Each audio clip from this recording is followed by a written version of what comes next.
রমজান মাসে পড়াশোনা একটু কম হয় কি তুমি এটাই ভাবছো? যদি এটা ভেবে থাকো তাহলে তোমার সাথে আমি আজকে এমন একটা ইফেক্টিভ রুটিন শেয়ার করতে যাচ্ছি যার মাধ্যমে তুমি তোমার পড়াশোনার ফ্লোটা একদম ঠিকভাবে বজায় রাখতে পারবে। সামনের যে পরীক্ষাগুলো আছে সেগুলোতে খুব ভালো একটা রেজাল্ট করতে পারবে। প্রথমত আমি তোমাদেরকে বলে নেই, এখানে হচ্ছে আমি দুই ধরনের মানুষের হচ্ছে রুটিন শেয়ার করবো। এক, যারা হচ্ছে রাত জাগো, অর্থাৎ হচ্ছে সেহরির আগ পর্যন্ত তুমি জেগে থাকো। আর দ্বিতীয়ত যেটা হচ্ছে তুমি সেহরির আগে তুমি হচ্ছে ঘুম থেকে উঠো, অর্থাৎ হচ্ছে তোমার তারাবি নামাজ শেষ করে তুমি হচ্ছে ঘুমায় যাও, এরপর সেহরি পর্যন্ত ঘুমিয়ে দেন হচ্ছে তুমি পড়াশোনা করো। এই দুই ধরনের মানুষের সাথে কিন্তু মানে মানুষকে নিয়ে কিন্তু আমি আজকে এখানে কথা বলবো বা রুটিনটা শেয়ার করতে যাচ্ছি। ওকে, একটা জিনিস তোমাদের মধ্যে আমরা মানে প্রায়ই দেখি যে হচ্ছে ভাই আর রমজান মাসে তো পড়াশোনা কম হয়, কম পড়াশোনা করতে পারি, তাইলে আমি কি করব? কম হয়, আসলে কি কম হয়? তুমি জাস্ট একটা জিনিস চিন্তা করো তো, হচ্ছে তুমি প্রায়শই বলো যে হচ্ছে ভাইয়া এই সময় তো আমি অনেক উইক থাকি, যার কারণে আমার পড়াশোনা হচ্ছে না, পড়াশোনা কম হচ্ছে। আসলে কি তাই? তুমি একটু জাস্ট খেয়াল করবা যে হচ্ছে তুমি প্রতিদিন 3 বেলা খাও, রমজান মাসে তো তুমি 3 বেলাই খাচ্ছ, তাই না? তুমি হচ্ছে ইফতার করতেছো, সেহরি করতেছো, ডিনার করতেছো, তো তোমার তো 3 বেলাই খাওয়া হচ্ছে। জাস্ট পার্থক্য কি একটু টাইম শিডিউলটা এদিক সেদিক হয়ে যাচ্ছে। তার মানে কি তোমার হচ্ছে শরীরটা দুর্বল হয়ে যাচ্ছে? না, তোমার শরীর দুর্বল হচ্ছে না। একটু তোমাকে রুটিন শেয়ার করার আগে এটা একটু বলে নেই, সেটা হচ্ছে তোমার শরীর না, তোমার মানসিকতা দুর্বল হয়ে যায়। কেমন মানসিকতা কিভাবে দুর্বল হয় ভাইয়া? মানসিকতা হচ্ছে তোমাকে উইক করা হয় ভাবে যে হচ্ছে তোমার এভাবে একটা সিচুয়েশন ক্রিয়েট করা হয় যে রমজান মাসে তো সবাই দুর্বল থাকে, ক্লান্ত থাকে, এই জন্য পড়াশোনা হয় না। এই যে মানসিকতাটা আছে, এইটার জন্যই কিন্তু তোমার হচ্ছে পড়াশোনাটা অনেকাংশে কমে যায়, হচ্ছে অনেকাংশে তুমি পড়াশোনাটা ঠিকভাবে গুছাতে পারো না। ঠিক আছে, তো প্রথমত যেই কাজটা তোমার হবে সেটা হচ্ছে তোমার এই মানসিকতা থেকে হচ্ছে বের হয়ে আসতে হবে যে রমজান মাসে আমি অনেক উইক থাকি, আমার পড়াশোনা হয় না। মনে রাখবা, ব্রেনকে তুমি যে সিগন্যাল দিবা তোমার ব্রেন কিন্তু সেই অনুযায়ী কাজ করবে। তো এই সিগন্যাল দেওয়াটা অফ করো যে আমি উইক থাকি। আচ্ছা চলো এবার আমাদের মেইন পার্টটাতে আমরা ঢুকবো, যে হচ্ছে ভাইয়া রমজান মাসে আমি কিভাবে পড়লে আমি অ্যাটলিস্ট 10 থেকে 12 ঘন্টা করে আমি পড়াশোনা করতে পারবো মিনিমাম। আচ্ছা, তো প্রথমে আমি যাদেরকে নিয়ে কথা বলবো, একদম ফার্স্ট যাদেরকে নিয়ে কথা বলবো তারা হচ্ছে তোমরা যারা হচ্ছে তোমার দেখা গেছে সেহরির আগ পর্যন্ত জেগে থাকো। আমি মনে করি যে এই সংখ্যাটাই বেশি হবে, কারণ দেখা যায় রমজান মাসে হয় কি রাতেই মানুষজন বেশি জেগে থাকে। ঠিক আছে, রাতে বেশি মানে আমাদের এই জেনারেশনে এসে রাতে জেগে থাকে, সেহরির পর পরে গিয়ে ঘুমায়। আচ্ছা ঠিক আছে ফাইন, তো আমি প্রথমে এটা নিয়ে যদি একটু কথা বলি, তাহলে হচ্ছে তোমাকে আমি এটার হিসাবটা একটু দিতে চাই এইভাবে যে হচ্ছে তোমার তারাবির নামাজের পর থেকে হিসাবটা দিতে চাই। তোমার তারাবির নামাজের পর যদি আমি হিসাব করি তাহলে তোমার তারাবির নামাজ শেষ হয় কয়টায়? আনুমানিক হচ্ছে তোমার 10টা থেকে 10:30টার ভিতরে কিন্তু তারাবির নামাজটা শেষ হয়ে যাবে, তাই না? তারাবির নামাজটা তোমার 10:30টার ভিতরে শেষ হলো। আচ্ছা, 10টা থেকে 10:30টার ভিতরে শেষ হলো, আমি ধরলাম কথার কথা 10টার দিকে তোমার তারাবির নামাজ শেষ। এখন 10টার দিকে যদি তোমার তারাবির নামাজ শেষ হয়ে যায়, এরপরে তুমি চিন্তা করো 10টা থেকে তোমার হচ্ছে মিনিমাম তুমি 4:30 পর্যন্ত পড়াশোনা করার টাইম পাবা। 4টা পর্যন্ত পড়াশোনা করার যদি টাইম পাও, তোমার হচ্ছে সেহরির শেষ সময় হচ্ছে এখন 5টা 3 4 এরকম সময়ের দিকে, তাই তো? তো তুমি হচ্ছে 1 ঘন্টা খায়া টায়া মানে অনেক বিশাল একটা অবস্থা করে ফেলা যায়। তো তুমি 1 ঘন্টা টাইম তোমার জন্য মোর দেন ইনাফ। যদি ইনাফ হয় তুমি একটু জাস্ট চিন্তা করো 10টা থেকে তুমি যদি 4টা পর্যন্ত যদি পড়াশোনা করো, একটানা পড়াশোনা করলে 10টা 11টা 12টা 1টা 2টা তারপর হচ্ছে 3টা 4টা, তাহলে কয় ঘন্টা হইলো এখানে? এইখানেই কিন্তু তোমার হচ্ছে অলরেডি 6 ঘন্টা হয়ে যাচ্ছে, তাই না? এখানে কিন্তু তোমার হয়ে যাচ্ছে 6 ঘন্টা। তো এই যে 6 ঘন্টা সময় এখানে তুমি একটানা পড়তে পারতেছো, তাই তো? এখানে তোমার হইলো 6 ঘন্টা। ওকে ফাইন, তুমি 6 ঘন্টা একটানা পড়লা, এখানে তোমার 6 ঘন্টা পড়া হলো। এরপর তুমি কি করবা? খাওয়া দাওয়া করলা, খাওয়া দাওয়া করে নামাজ টামাজ পড়ে হচ্ছে তোমার সবকিছু শেষ করতে করতে না, তারপরে হচ্ছে তোমার দেখা গেছে 5টা দিকে যেহেতু সেহরির টাইম শেষ হয়, 5টা 30 পর্যন্ত তোমার হচ্ছে এখানে ধরো হচ্ছে 5টা 30 পর্যন্ত 30-এর মধ্যে তুমি তোমার নামাজ টামাজ সব শেষ করলা। শেষ করে তুমি 5টা 30 থেকে তুমি 6 ঘন্টা ঘুমাও। 5টা 30 থেকে 6টা 30, তারপরে 7টা 30, 8টা 30, 9টা 30, তারপর হচ্ছে 10টা 11:30, রাইট? 11:30 পর্যন্ত তুমি এখানে ঘুমানোর জন্য টাইম পাইতেছো। 11:30 পর্যন্ত তুমি ঘুমানোর জন্য টাইম পাচ্ছ, 6 ঘন্টা। আচ্ছা, 11:30 পর্যন্ত তুমি ঘুমাইলা। প্রথমত তুমি এখানে 6 ঘন্টা পড়ার টাইম অলরেডি পেয়ে গেছো। এরপর হচ্ছে 11:30 পর্যন্ত তুমি যদি ঘুমাও, তোমার 6 ঘন্টা ঘুমও হলো। ঘুম থেকে উঠে তুমি আবার হচ্ছে ফ্রেশ ট্রেশ হয়ে 12টার দিকে পড়তে বসো। ওকে ফাইন, তুমি 12টার দিকে পড়তে বসলা। ভাইয়া 12টা থেকে কয়টা পর্যন্ত পড়বো? 12টা থেকে তুমি হচ্ছে 1টা পর্যন্তই পড়ো, 1 ঘন্টাই পড়ো। 1 ঘন্টা পড়লা, তো ধরো হচ্ছে তোমার 1টার দিকে আজান টাজান হয়, তোমার হচ্ছে গোসল টোসল করে নামাজ পড়তে যাইতে হবে, তো সেই হিসাব করে তুমি এখানে 1 ঘন্টা পড়লা। 1 ঘন্টা মানে হচ্ছে তুমি 1টা পর্যন্ত পড়লা, আর 1টা পর্যন্ত পড়লে তোমার 1 ঘন্টায় কিন্তু পড়া হচ্ছে, তাই না? তো তোমার মোট কয় ঘন্টা হলো? 7 ঘন্টা কিন্তু অলরেডি ডান। তো তো হচ্ছে তো এরপরে কি হইলো, তুমি হচ্ছে গোসল টোসল করলা, খাওয়া দাওয়া তো নাই এই সময়টাতে, তাই না? খাওয়া দাওয়া যেহেতু নাই, তার মানে হচ্ছে তোমার 2টার ভিতরে সবকিছু কমপ্লিট। 2টার ভিতরে যদি কমপ্লিট হয়ে যায়, তুমি তো অলরেডি ঘুমাই ফেলছো, তোমার তো এখন আর ঘুমের কোনো প্রয়োজন নাই।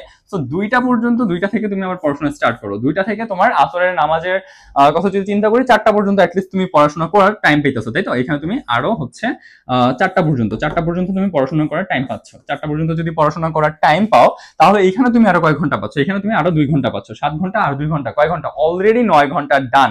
অলরেডি কিন্তু 9 ঘন্টা তোমার হয়ে গেছে। Okay fine. তো ভাইয়া 9 ঘন্টা পড়লাম, 9 ঘন্টা পর্যন্ত আমার পড়া হইলো। এরপরে আমি যেটা করব যে হচ্ছে 4টা পর্যন্ত এখানে পড়ছি, তাই তো?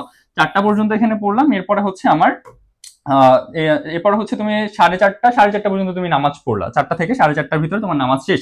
তো এখন যদি 4:30 পর্যন্ত নামাজ শেষ হয়ে যায়, 4:30-এর ভিতরে যদি তোমার নামাজ শেষ হয়ে যায়, ভাই এরপর কি পড়তে বসবো? 4:30-এর ভিতরে নামাজ শেষ হয়ে গেলে না, তোমার এরপর পড়তে বসার দরকার নাই।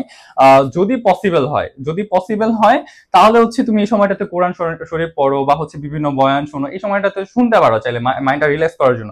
আর তোমার যদি মনে হয় যে না আমি এগুলো পড়তে চাইতেছি না, তাহলে তুমি পড়তে বসো, ওইটা তোমার আলাদা হিসাব, তোমার পার্সোনাল ব্যক্তিগত ব্যাপার। বাট ওইটা যদি না করো, তাহলে হচ্ছে আমি তোমাকে বলবো যে হচ্ছে কোরআন শরীফ পড়ো, বা বিভিন্ন তেলাওয়াত শোনা থেকে শুরু করে বিভিন্ন ওয়াজ বা ভালো জিনিস যেগুলো আছে এগুলো শোনো। ভাই ভাগ্য জিনিসটা অনেক ম্যাটার করে, ঠিক আছে?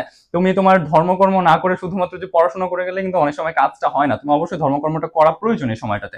আচ্ছা সবকিছু মানলাম, 4:30 গেল, 4:30 থেকে 5:30 পর্যন্ত, বা এই সময়টা আর পড়তে ইচ্ছা করে না, তাই তো? তো পড়াশোনা তোমার করার প্রয়োজন নাই এই সময়টাতে। আচ্ছা গেল, তারপরে হচ্ছে তার মানে তোমার এই জায়গাটাতে হচ্ছে অলরেডি 9 ঘন্টা ডান। এরপরে হচ্ছে তুমি যদি হিসাব করো যে হচ্ছে 6:15 দিকে যদি তোমার আজান হয়, 6:05, 6, 7, 10 এর মধ্যে আজান হইলে তোমার 6:30-6:30টার ভিতরে সবকিছু কমপ্লিট হবে। 6:30টার ভিতরে না হলে 6:45-এর ভিতরে তোমার হচ্ছে ইফতারটা কিন্তু শেষ করতে পারবা। তুমি চাইলেই ইফতারটা 6:45-এর ভিতরে শেষ হবে। তো 6:45 থেকে তুমি কিন্তু আবার এখানে 7:45 পর্যন্ত, এখানে তুমি 7:45 পর্যন্ত পড়ার একটা টাইম পাচ্ছ। অর্থাৎ তুমি এখানে আরো 1 ঘন্টা পড়তে পারতেছো।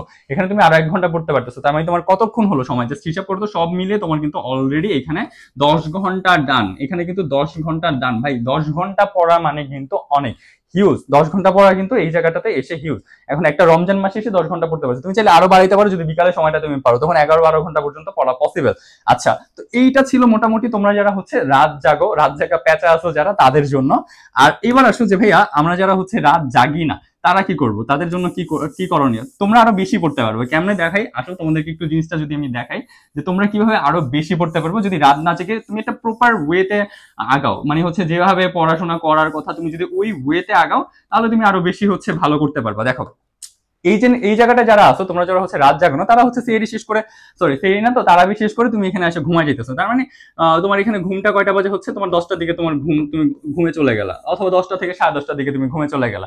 10:30-10টার দিকে যদি তুমি ঘুমাও, তার মানে তোমার 6 ঘন্টা ঘুম প্রয়োজন পড়তেছে। 6 ঘন্টা যদি তোমার ঘুমের প্রয়োজন হয়, সেক্ষেত্রে তুমি এখানে দেখা গেছে হচ্ছে 4:30 পর্যন্ত ঘুমাইলা, 4:30 পর্যন্ত, 10টা থেকে 4টা পর্যন্ত 6 ঘন্টা ঘুম হয়ে গেল। এরপরে তুমি খাওয়া দাওয়া করলা, তারপরে হচ্ছে তুমি নামাজ পড়লা, পড়তে পড়তে সেম ওয়েতে তোমার হচ্ছে এখানে 5:30 বেজে গেছে। হ্যাঁ 5:30। এখন তুমি 5:30 থেকে পড়াশোনা করতে পড়াশোনা স্টার্ট করবে। এবার তুমি 5:30 থেকে চিন্তা করো, 5:30 থেকে তুমি যদি স্টার্ট করো, 5:30 থেকে 6:30, 7:30, 8:30, 9:30, 10:30, 11:30, 12:30, 12:30 পর্যন্ত তুমি যদি এখানে আইসা পড়ো, তোমার অলমোস্ট 7 ঘন্টা পড়া এখানেই হয়ে যাচ্ছে। তোমার 7 ঘন্টা পড়া এইখানেই হয়ে যাচ্ছে ভাই, 7 ঘন্টা। হ্যাঁ 7 ঘন্টা তুমি যদি এখানে পড়ে ফেলো, তারপরে তুমি হচ্ছে তোমার যেটা বললাম উঠো, একটু মাঝে তোমার আধা ঘন্টা এদিক সেদিক হবে। আমি 1টা পর্যন্ত ধরলাম, 5:30 থেকে 1টা, মাঝে আধা ঘন্টা এদিক সেদিক হাঁটা এইসব করে তোমার চলে যাবে। চলে গেল, তোমার হচ্ছে এখানে 7 ঘন্টা পড়া হলো। সেম ওয়েতে তুমি হচ্ছে তোমার গোসল টোসল এইসব যা আছে এগুলো শেষ করে নামাজ টামাজ পড়লা। পড়ার পরে তুমি আবার হচ্ছে এখানে দেখা গেছে 2টার দিকে যদি পড়তে বসো, এখানে যদি তুমি হচ্ছে 2টার দিকে পড়তে বসো, 2টা থেকে 4টা পর্যন্ত পড়লা, 2টা থেকে এখানে 4টা পর্যন্ত পড়বা মাস্ট, ঠিক আছে? 2টা থেকে 4টা পর্যন্ত পড়লা, 4টা পর্যন্ত পড়লে তোমার এখানে হচ্ছে 7 ঘন্টা, আর অলরেডি এখানে 2 ঘন্টা হয়ে যাচ্ছে। 2 ঘন্টা এখানে 7 ঘন্টা আর 2 ঘন্টা হয়ে যাচ্ছে। এরপরে 4টার পর তুমি 4:30 পর্যন্ত যদি নামাজ টামাজ পড়ো, নামাজ পড়লা, নামাজ টামাজ পড়ে 4:30 দিকে যদি আবার পড়তে বসো, তুমি চাইলে এখানে 1 ঘন্টা 1-1.5 ঘন্টা পড়তে পারতেছো চাইলে, যদি তোমার শরীর কুলায়, ঠিক আছে? শেষ সময় এসে তো যদি কুলায়, তুমি চাইলে হচ্ছে এখানে আরো এক্সট্রা 1 ঘন্টা পড়তে পারতেছো। তবে আমি এটা প্রেফার করবো না কখনো যে তুমি এখানে পড়াশোনা করো। আমি বলবো যে তুমি রেস্ট করো, কোরআন শরীফ পড়ো, বা এগুলো হচ্ছে ধর্মকর্ম করো। ওকে, তুমি এক্সট্রা চাইলে 1 ঘন্টা পড়তে পারো, অ্যাজ ইউর উইশ। আধা ঘন্টা যদি তুমি ধর্মকর্ম করো, এখানে 4 আর হচ্ছে 1 ঘন্টা যদি পড়াশোনা করো, তোমার এখানে 6টা পর্যন্ত 2 ঘন্টা টাইম, তো 1 ঘন্টা পড়লা আর 1 ঘন্টা হচ্ছে ধর্মকর্ম করলা, তাইলেও তোমার মোটামুটি হচ্ছে, যদি তোমার মনে হয় পড়ার চাপটা আমার বেশি। ওকে, আচ্ছা ফাইন, গেল। এরপরে হচ্ছে সেম ওয়েতে এসে আবার তুমি হচ্ছে ওই যে 6:45 থেকে তুমি হচ্ছে আবার পড়াশোনা করবে, 6:45 থেকে 7:45 পর্যন্ত তুমি পড়াশোনা করো। 7:45 পর্যন্ত যদি তুমি পড়াশোনা করো তাহলে হচ্ছে তোমার এখানে আরো 1 ঘন্টা সময় তুমি পাচ্ছ। টোটাল কিন্তু তোমার 11 ঘন্টা টাইম হয়ে যাচ্ছে। তো এই রুটিনটা তুমি যদি ফলো করতে পারো, যেভাবে ভাইয়া বললাম এগুলো যদি কমপ্লিট করতে পারো, তোমার কাছে ভাই পড়াশোনা কোনো ব্যাপারই মনে হবে না। কে বলছে ভাই রোজা মাসে 5 ঘন্টা বেশি পড়া যায় না? কে বলছে তোমাকে এই জিনিসগুলো? তুমি চাইলেই পড়তে পারো, জাস্ট নিজের ব্রেইনকে উইক করে রাখছো এই কথাগুলো শোনায় যে রমজান মাসে পড়া হয় না, এই জিনিসটাকে বাদ দিতে হবে। আর এখন কথা হচ্ছে যে ভাইয়া সবকিছুই বুঝলাম, সবকিছুই হইলো, এখন কথা হচ্ছে যে আমি তো আমার প্রিপারেশনটা ঠিকভাবে গুছাতে পারতেছি না, এটার জন্য আমি কি করবো? এটার জন্য তোমার জাস্ট এই যে ভাইয়া হোয়াটসঅ্যাপ নাম্বারটা দেওয়া আছে এখানে, এই এই হোয়াটসঅ্যাপ নাম্বারটাতে তুমি হচ্ছে ভাইয়ের সাথে যোগাযোগ করতে পারো। তুমি যদি রাজশাহী ইউনিভার্সিটিকে টার্গেট করে পড়াশোনা করো, গুচ্ছকে টার্গেট করে পড়াশোনা করো, তাহলে বলবো যে ভাইয়া তুমি আমাদের যে কোর্সটা আছে এখানে এনরোল করতে পারো। আমি নিজে তোমাকে সম্পূর্ণ প্রিপারেশন গুছাতে যা যা প্রয়োজন, যেভাবে প্রয়োজন সবকিছু গুছাই দিব। আর রোজার মাসে তো পড়াশোনা কিভাবে করবা, কি করতে হবে, কোন টপিক পড়তে হবে, সবকিছু ভাইয়া নিজেই দেখাই দিব, তোমার কোনো রকমের প্রবলেম হবে না। পাশাপাশি আমার পাশাপাশি হচ্ছে তোমার রাজশাহী ইউনিভার্সিটিতে আরো টপার ভাইয়া আপুরা থাকবে, আমি নিজে আছি এখানে একজন রাজশাহী ইউনিভার্সিটি টপার হিসেবে। সো মানে তোমার যা যা লাগে এই জায়গাটাতে প্রিপারেশন গুছাইতে, ক্লাস, এক্সাম, রুটিন সবকিছু ভাইয়া নিজে করে দিব, আশা করি ইনশাল্লাহ তোমার কোনো রকমের প্রবলেম হবে না। তো আজকে আর বেশি কথা বলবো না, নিজের মেন্টালিটিটাকে ঠিক করো যে না আমি এই সময় পড়তে পারবো, রোজার মাসেও পড়া সম্ভব, তাহলে কিন্তু ভালো রেজাল্ট করাও সম্ভব হবে। তো আজকে এই পর্যন্তই। যদি ভালো লাগে অবশ্যই লাইক এন্ড সাবস্ক্রাইব করে রাখবা, নেক্সট একটা আপডেটের জন্য তো অবশ্যই সাবস্ক্রাইব করে রাখতে হবে। তো আজ এই পর্যন্তই, ধন্যবাদ, বেস্ট অফ লাক, আসসালামু আলাইকুম।